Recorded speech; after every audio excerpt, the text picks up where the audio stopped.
બસ હવે તો એવી ગંભીર પરિસ્થિતિ છે કે આપણાથી કંઈ બોલાયું નથી.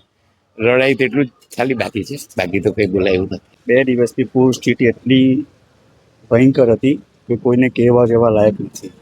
કારણ કે જે સામાન્ય પબ્લિક માટે અહીંયા હજુ લગીન કોઈ પ્રશાસન આવ્યું નથી. પાણી ઉતાર્યા પછી પ્રશાસન પણ કોઈ આવ્યું નથી કોઈએ પાણી આપ્યું છે, નથી કોઈ ફ્રૂટ પ્રકાર અહીંયા આપ્યા.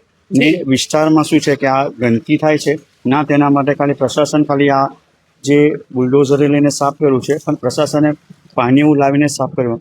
આજે અમે 3 દિવસથી પાણી નથી. અમારું બોર બી ખરાબ થઈ ગયું છે, ઘરમાં પાણી નથી. કોઈ પ્રશાસન કોઈ હજુ લગીન કોઈ આવ્યું નથી. કોઈને પૂછવા પણ નથી આવ્યું કે તમારા ઘરમાં શું છે. અત્યારે 112 પર ફોન કર્યો પ્રશાસનમાં હેલ્પ માટે.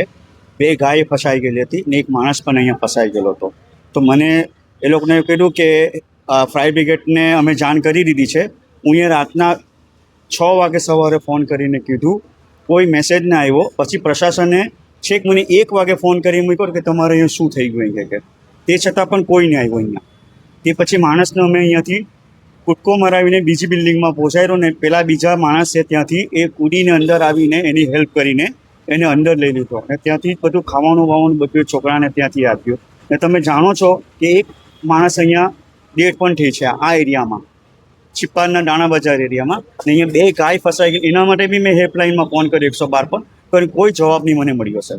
જવાબ બી મને 3-4 કલાક પછી મને જવાબ મળ્યો. ફોન કરવા છતાં કોઈ ખાવાનું આપવા નથી આવ્યું, નથી પાણી. 2 દિવસથી છોકરાઓ બી ભૂખાય છે, પણ નથી ખાવાનું આવ્યું, નથી પાણી આવ્યું, કઈ જ નહીં મળે. અહીંયા લાઇટ પણ અહીંયા જેમ તેમ આવી સવારે. કરવાના શું? પાણી નહીં મળે ને ખાવાનું નહીં મળે તો લાઇટ ને કરવાના શું? કોઈ પાસે લાંબો હાથ કરી શકે તેમ નથી. પરિસ્થિતિ એટલી બધી ખરાબ છે કે અમે કોઈ પાસે માગી શકતા બી નથી. અને સરકારશ્રીને એક જ રજૂઆત છે કે જેમ બને અમો બધા વેપારીને જેમ બને એમ સહાય કરે. અમારા પ્રેસિડેન્ટ હોલસેલ અનાજ વેપારી મહામંડળ તથા એપીએમસી ડાયરેક્ટર વલસાડ જે ગઈકાલે 23/7 જે અનાજ બજારમાં અને ટોટલ આખા વલસાડ કરતાં ક્યાં અનાજ બજારમાં બધું આખા ગામનું પાણી અનાજ બજારમાં જ ઉતરે છે. જેના લીધે જે આ પાણી ભરાયા તેને લીધે અસંખ્ય દુકાનોમાં તથા વાવડી જે રહેઠાણ લાયક જગ્યા છે ત્યાં પણ એટલા જ પાણી ઘૂસી ગયા અને એ લોકોના ઘરને ફ્રીજ, એસી બધું નુકસાન. જ્યારે અનાજ બજારોના જે આ મોટા ગોડાઉન છે તેમાં પણ પાણી લગભગ અડધી પોણી દુકાન બધી ડૂબી ગઈ. ડ્રાયફ્રૂટની દુકાનમાં, પછી આ તમારે આ તેલની દુકાન, પછી કરિયાણાની દુકાન, એટલે જબરદસ્ત ભારે નુકસાન છે. કમસે કમ હું માનું છું કે 5 થી 6 કરોડની નુકસાની લોકોને જશે. હજુ તો આ માલ બધો સાફ કરતા દુકાનમાંથી ઉચકીને નાખવાનો ક્યાં નદીમાં દર વખતે અમે બંદર રોડ પર નાખી દઈએ છીએ કે ઔરંગાબાદ ફેંકીએ છીએ. તે સિવાય આ માલનું નુકસાન બીજું કોઈ લે નહીં નદી સિવાય. અને જો કોઈ બીજી અન્ય જગ્યાએ નાખવામાં આવે તો આ વસ્તુ નખાય એવી કોઈ શક્યતા નથી. આ માલ અહીંયા જ રાખી દેવો પડે, બીજે નાખવા દે. સરકારે બંદર રોડ પર એ કરવી દેવો જોઈએ અને વર્ષોથી નાખીએ છીએ. આજે મારી હાજરીમાં 3જી કે 4થી રેલ છે. આટલા વર્ષોથી મેં બધો માલ બંદર રોડ પર જ નખાયું છે અને લાખો રૂપિયાનું અનાજ બધું નદીમાં જ ફેંક્યું છે. આ અનાજ કોઈને ખવડાવાય પણ નહીં કે કોઈ ખાઈ જાય, ભેંસ ઢોર કંઈ બી ખાઈ જાય તો એને ઝેર ચડે અને મરી જાય. એટલે તાત્કાલિક કલેક્ટરે બી નોટિસ આપીને આ પ્રમાણે આ કાર્યવાહી કરવાની કે ભાઈ અમને પ્રાઇવેટ વ્હીકલમાં બી આ માલ ઉચકીને જ્યાં જનરલી ઇન્સ્યોરન્સ હોય તેને ટ્રેક્ટરમાં નાખીને આપણે નગરપાલિકાનું સર્ટિફિકેટ લેવું પડે છે. એ રીતે જે રીતની પરિસ્થિતિ સર્જાય છે તમે મિત્રો જોઈ શકો છો અહીંયા પણ કે જે રીતનું કામકાજ ચાલુ છે. વાંધો એ છે કે મેઇન પ્રશાસન અહીંયા આવે અને જે અમારા જેવા પબ્લિક છે અને જે રહેવાસીઓ સ્થાનિક જેમ કે તમે પછાડી પણ જોયું કે ઝુંપડવતના જે રહેવાસીઓ છે, જે લોકોના પાસે પૈસા નથી, પૈસા છે, અનાજ છે, બધું એ લોકોનું તો ગ્રોસરી ખરાબ થઈ ગયું છે. અમારા પાસે થોડું ઘણું થાય તો અમે થોડું ઘણું બી કરશું, પરંતુ જે એ લોકો છે ગરીબ લોકો, એટલીસ્ટ એ લોકોની મદદ તમે કરો એ બેટર ઓપ્શન રહેશે આ વસ્તુમાં. અમે ફોન પણ કર્યો, ગઈકાલે પણ આ જ પ્રોબ્લેમ હતો અમારે કે અમે ખાવા કરીએ જે સૂકો નાસ્તો હતો તે બાલ બચ્ચા કે જે પણ અમે છે અમે કર્યું છે તે પણ. અને અમારા ત્યાં સિનિયર સિટીઝન લોકો બી રહી રહ્યા છે, મારા પપ્પા મમ્મી છે, દાદા દાદી, બે લોકો બી, એ લોકોનું બી સેમ એ છે. હવે માનો કાલે કંઈ થયું, અત્યારે બી કંઈ ઇમરજન્સી આવી તો આ રસ્તામાં ઇમરજન્સીમાં પણ લઈ જાય એવી પરિસ્થિતિ નથી. તો મહેરબાની કરીને તમે આવો, અહીંયા જુઓ અને ફૂડનું જે પણ ગ્રોસરીનું લાગતું વળગતું હોય તે અહીંયા સુધી મદદ પહોંચાડો. Thank you. દર વર્ષે પાણી આવે જ છે, ચીપણ નીચાણવાળો ભાગ છે, પણ આ વખતે જે 1968માં જે રેલ આવેલી, મેં તો એ રેલ નથી જોઈ, પણ હું રાતના અહીંયા હતો અને જે અહીંના રહેવાસીઓ મને કીધું એ પ્રમાણે ઘણું પાણી હતું. ને ઘણા લોકોના કોઈ અસ્ત્રીવાળા છે, કોઈ મસાલાવાળા છે, કોઈ બ્યુટી પાર્લરવાળા છે, કોઈ શાકવાળા છે, કોઈ કેટલ ફીડવાળા છે, બધાના અંદર પાણી આવી ગયું છે. સમય જ નહીં મળ્યો લોકોને.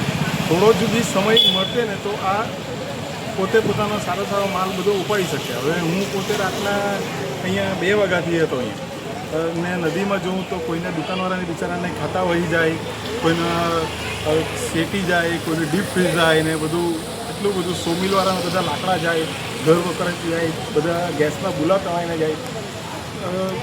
આશરે કેટલું નુકસાન તો હવે જ્યારે બધું ઘરે ને નીકળે એના પરથી જ ખ્યાલ આવે, પણ નુકસાન તો તમે ટિપ્પણનું અંદાજે 25-30 કરોડ રૂપિયા પકડીને ચાલો, વધારે હશે પણ ઓછું નહીં, કારણ કે કોઈને ટાઈમ જ નથી રહ્યો. દરેક વેપારીઓને કોઈને ટાઈમ નથી મળ્યો. સરકારનું એક હર્ષ સંઘવી સાહેબનું એક વસ્તુ, સુરતમાં જે એમણે પાણી આવેલા, એમણે જે દરેક નાના નાના વેપારી છે એમણે સરકાર તરફથી જે 5-5 લાખની જે સહાય નથી પણ વ્યાજ ઉપર એમણે બેંકને લોન તરીકે જે આપ્યા છે, ભલે થોડા કરીને નાનો વેપારી ભરીને ચૂકતે કરી નાખશે, પણ એ અમુક નાના નાના વેપારીને તમે એટલો આપો તો એને બિચારાને રાહત રહીને બીજું તો આમાં કંઈ થઈ નહીં શકે. 2 વર્ષમાં પાછો બેઠો થઈ શકે.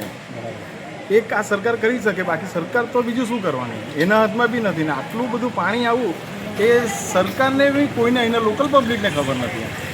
સરકારશ્રીને એટલી જ વિનંતી કરવાની કે ક્લેમ હોય તો ક્લેમ જલ્દી પાસ કરે, અથવા કાંઈ પણ મતલબમાં વેપારી લોકોની મદદ કરે. કેમ કે વેપારી સરકાર પાસે તો હાથ લંબાવવા નહીં જાય. એ તો મારા જેવા પાસે, હું બાજુવાળા પાસે માંગી લઈશ, કોઈ મારી પાસે લેવા આવશે તો અમે બધા એ રીતે કરી લેશું. પણ અત્યારે બહુ જ પરિસ્થિતિ ખરાબ છે. અત્યારની જે પરિસ્થિતિ એટલી ખરાબ થઈ ગઈ છે કે જેને કહેવાય કે નાનો વેપારીથી કરીને મોટા વેપારી સુધી કોઈ બચ્યું જ નથી. તો એમને સરકારશ્રી બી થોડી ઘણી જેની પાસે જે ક્લેમ નથી એને સરકારશ્રી બી કંઈ સહાય આપે, નાની મોટી, નાનો હોય તો નાના પ્રમાણે, મોટો હોય તો મોટો પ્રમાણે.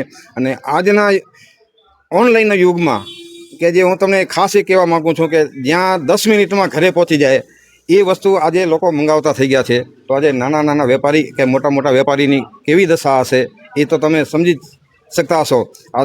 આજે મારી પરિસ્થિતિ જુઓ કે હું કેવા કપડામાં ઊભો છું, પણ કોઈ આજે જે ગાડીમાં ફરે છે કે જે હોદ્દા ઉપર બેઠા છે એ નીચે નહીં ઉતરે કે ભાઈ શું થયું છે, કેમ છો, બસ એ ગાડીમાં જોઈને નીકળી જશે. તો અમારી વેપારીની વેદના એ છે કે તમે જલ્દીમાં જલ્દી ક્લેમ કરો, આ ક્લેમ તમે પાસ કરી અપાવો અને જલ્દી સર્વે કરાવો. હજી કોઈ સર્વે કરવા આવ્યું નથી. તો આવ્યા હતા પણ હવે આવીને નીકળી જાય. બીજા બધાને આપણે કહેવા જઈએ તો બધાને કોઈ આજના જમાનામાં ખોટું બહુ લાગતું હોય છે, એટલે આપણે બધાને આ લોકો કેવાય છે જાડી ચામડીના છે, પણ આ કોઈ સાંભળતું નથી. હાઈવે ઓથોરિટી બી નથી સાંભળતું, કોઈ જ નથી સાંભળતું. શું આ રસ્તાની પરિસ્થિતિ હવે હાલે આ રસ્તા જો કે રોડથી 2 ફૂટ અંદર બેસી ગયા છે, ખાડો થઈ ગયો છે. હવે જો આ પરિસ્થિતિમાં જો નહીં થાય પ્રોપર તો આ તો જોડતો 56 ગામને જોડતો રોડ છે, તો શું પરિસ્થિતિ થાય? આજે જીઆઈડીસી ગુંડાવ જીઆઈડીસી આવી, ખેરગામ રોડ છે, બધો અહીંથી 6 કિલોમીટરનો ફેરાવ કરો ચક્રાવો થઈ જાય છે. આ પરિસ્થિતિ બહુ ગંભીર છે. તંત્રએ આ વસ્તુમાં ધ્યાન આપવી જોઈએ અને આ બ્રિજ જ બનાવી દેવો જોઈએ, તો આ પરિસ્થિતિ જ નીકળી જાય છે. એમ્બ્યુલન્સ બી નહીં જઈ શકે. હવે ધારો કે અહીંયા સ્મશાન ભૂમિ છે, જો કોઈ ત્યાં મૃત્યુ થયેલું હોય તો આ સ્મશાનમાં જઈ કેવી રીતે શકે? તંત્રને તો એટલું જ કહેવા માંગુ છું કે ભાઈ પરિસ્થિતિ તો દર વર્ષે આવી જ આવવાની છે, પણ તમે એવું પ્રોપર એનું પ્લાનિંગ કરો. કાલે જે પરિસ્થિતિ એવી ઉઠી કે અમારી સામે એક માણસ ઘસડાઈ ગયો, કારણ કે એનડીઆરએફની ટીમ જ નહીં હતી ને પાલિકાવાળાને ફોન કર્યો, ફાયરવાળા એક જગ્યાએ ગયા આપણે નાયકીવાડમાં, એ બી કેટલા ફોન કર્યા ત્યારે ગયા. બધે ખરાબ જ છે, ઘણી જગ્યાએ આ પરિસ્થિતિ છે. અને આ પેવર બ્લોક ઘસડાઈને આવી ગયા છે. અમારે છીપાડમાં બી પેવર બ્લોક નાખ્યા છે, પણ શું આ ડામર જો નહીં ટકી શકે તો પેવર બ્લોક ટકી શકે ખરા? આ તો ખરેખર અહીંના આપણા નગરપાલિકામાં એન્જિનિયર કોણ છે એને તો પહેલાં અભ્યાસ કરાવવો પડે. આ પેવર બ્લોક નાખવા પહેલાં એમણે જીએસબી નાખ્યું, જીએસબી નહીં હતું પણ એ પથરા હતા, ને પછી એમણે પાછા પેવર બ્લોક નાખ્યા. તો શું એ ફક્ત અમારા પાલિકાના લોકોના ટેક્સનો દુરુપયોગ કરે છે?